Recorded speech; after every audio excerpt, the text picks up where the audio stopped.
Welcome back to Briggs on Books, the show that has been going on here on our station since 2008. And we changed the name because COVID forced us to learn Zoom. And now we're interviewing authors all over the world, not just Central California. So it's become a very exciting show and very exciting venture for us. Our first guest is actually somewhere here in California, Ken Percival, who's got a whole bunch of books out. I went to research you before the show started. I typed your name in Amazon. By the way, it's very easy to find your books on Amazon. And all these books popped up. How many have you written, Ken? More than a dozen. More than a dozen, yeah. And the one we're going to talk about today, I think it's called Tun Tavern.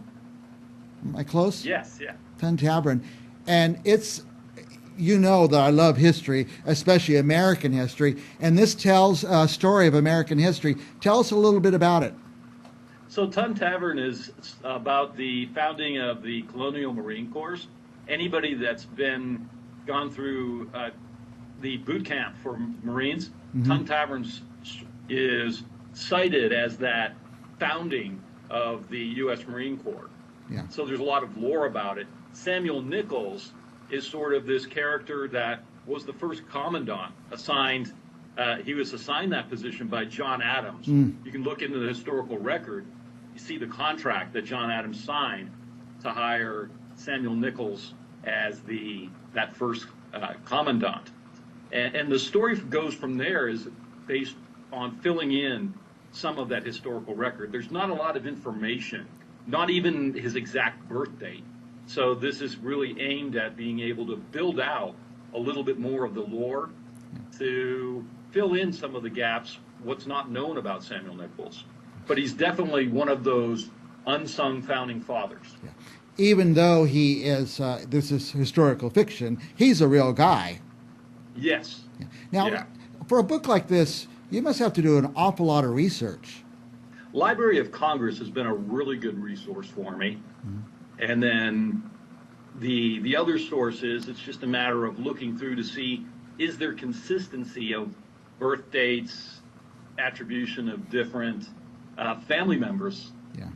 It can be really difficult to get good research. Anybody that's been a student knows, I talked to my kids when they were growing up at high school level trying to do their research.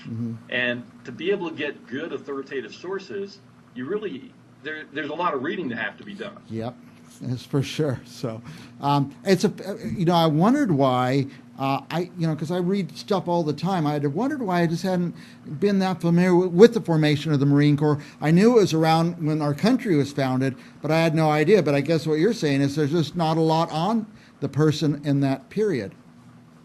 Right, there wasn't. And I was having a conversation with a veteran around the Veterans Day time period. He had been putting together fundraising materials, and so one of the things that he was explaining to me is that anybody that goes through the boot camp for Marines, that whole story about Tun Tavern is one of the things that's sort of that beginning indoctrination. Yeah. I want to talk about that for a minute, but before we get too far, I want to move over here a little bit and show this 321book.shop. Let me try to say it again. 321book.shop banner we have up. Tell us what that is. So that will take you out directly to be able to get to all the books that I've published.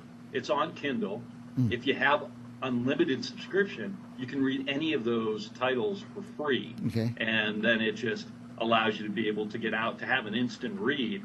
And so there's not really any waiting. On some of the different books that are out there right now, Life Before Yesterday is based on a true story. It's fictionalized, and it really takes place the life of an orphan in San Bernardino, California, figuring out how to be able to move forward as, going into adulthood as somebody that's sort of loose with the truth, but it navigates being able to find how to go into adulthood. Let's put that book cover up on the screen for a second. Life Before Yesterday. Now, you say this is a modern day book? And so this is something that it's more modern day. It drops back to the 1950s in San Bernardino, California, and then ends up in modern day Miami, Florida. Okay. And so the character is loosely based on an uncle. He had a really severe fall that he fell on a branch and it impaled him. When he got to the emergency room, he was given really low odds of survival. At that point, he was unconscious. And so this is the story about a guy that survived all that, being in a induced coma for 3 weeks, and then 3 days later, discharging himself from the hospital so that he could get back to work on his home construction project. And so it kind of looks at the personality of somebody that's just driven, and what's that all about? So it starts in his childhood to describe what gave him that tenacity. How he ended up the way he was. By the way, who would read that book? Who should read that book? I think that it's a pretty general population book. It's anybody that likes adult fiction would really have an interest in it, because it's about perseverance, and sort of, even though it's fiction and even so that it's meant to be entertaining, I think it says a lot about folks that really are impressed by folks that just have that stick-to-itiveness. So kids could read it. Yeah, it's I would say that it's probably junior high school in terms of the content. Different types of innuendo in it, and definitely it's a broad-based appeal, and does sort of kind of overlay some of today's social fabric, going all the way back to the 60s and the 50s, when things were so much different. And so one of the things that I tackle in this is that with women, they didn't have the financial control over their decisions that they have today, as an example. And so it delves into some of these different social issues. My dad was a kid in San Bernardino in the 1950s, so I'm going to get him that book, and he'll get a kick out of that. Oh, that's great. Now, I want to go back to Tun Tavern. Obviously, that's where my interest is. We never quite got the cover on the screen. Let's put it up just for a few seconds. That's a real place, right? Tun Tavern is someplace that exists in Delaware now. Okay. But it was in Philadelphia. There's a historical marker for it at the place that it roughly was built at. And so the marker is a historical marker recognizing that it was the birthplace of the Marine Corps. Okay. Now, as some professors have gone and done some research about this, they attribute that the actual birthplace was a tavern called the Conestoga Tavern. And that was likely the real place where recruiting happened, and where Samuel Nichols did a lot of the work. Yeah. It's interesting that some of these taverns, a lot of them are still there. I've been to some of them. Being from California, nothing here is more than a couple hundred years old, but they have some old buildings and taverns and historical places if anybody ever gets to go to Boston or Philadelphia or even New York. So that's fascinating. Definitely. I would say that Philadelphia probably has some of the oldest construction in, going back to, the 1700s. Yeah. Ken, tell me about, because nobody could physically buy the book right now, right? Tun Tavern. It's only on Kindle? It's in development, and it's going to be introduced as an Amazon novella. Okay. So it'll be a series of books that'll be available on the Kindle, and I intend to have that ready to go before Veterans Day of this year in November. Oh yeah, that'll be a great time for it to come out. And then it'll be followed up with a hard copy, with the actual hardcover version of it. That will include the entire novella series. By the way, of the branches of the military, the Marines seem to be the proudest and most based on tradition. And once you're a Marine, you're always a Marine. So I know some Marines I'm going to get this book for, that's for sure. I think they will enjoy it. It's something that I've just done kind of my due diligence on this to get a sense of,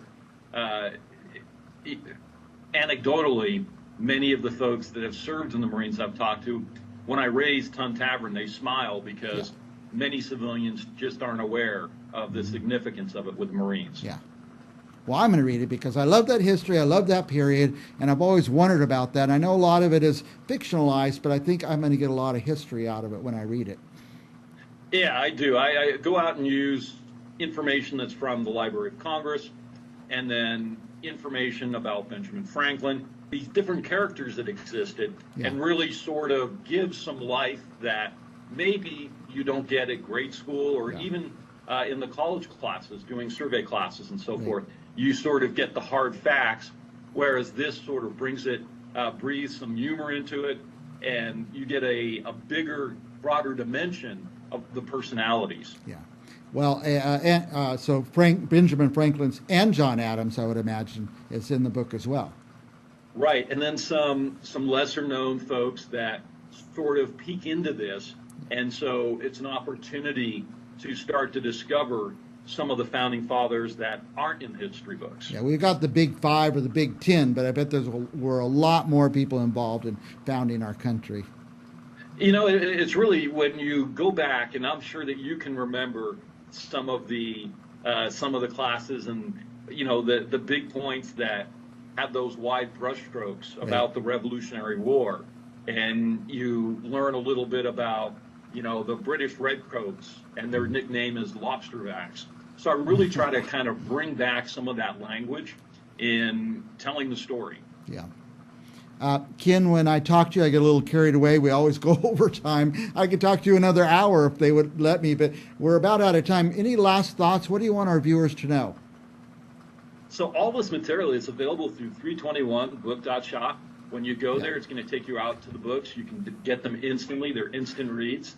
You can enjoy them 321book.shop. in an afternoon read. They're really condensed material that will allow you to be able to get to a finished story and inside of a couple of hours. That's great, Ken. I have not done the Kindle. Maybe it's time for me to try that. So I read what I call analog books. So once you turn the pages, and I do audio books now because the older you get, the harder it is to read. So Kindle might actually be a better read for me now that I think about it. It's a little brighter. What's great with the Kindle is you can adjust the different settings so Nice. that you get your contrast. So if you really want that strong contrast like you get in the paper books, Right. it allows you to be able to modify that with whatever device that you use. It's in a Kindle format, but you can use your iPhone, your iPad, Oh, okay. whatever devices you got. iPhone, iPad I have. Anyway, there it is, 321book.shop. Go to there and find out. Will we find out more about Ken Percival there? Yes. Good, good. I encourage everybody to do that. This show is Briggs on Books. Stick around. We got another author coming up in just a couple of minutes. We'll be right back.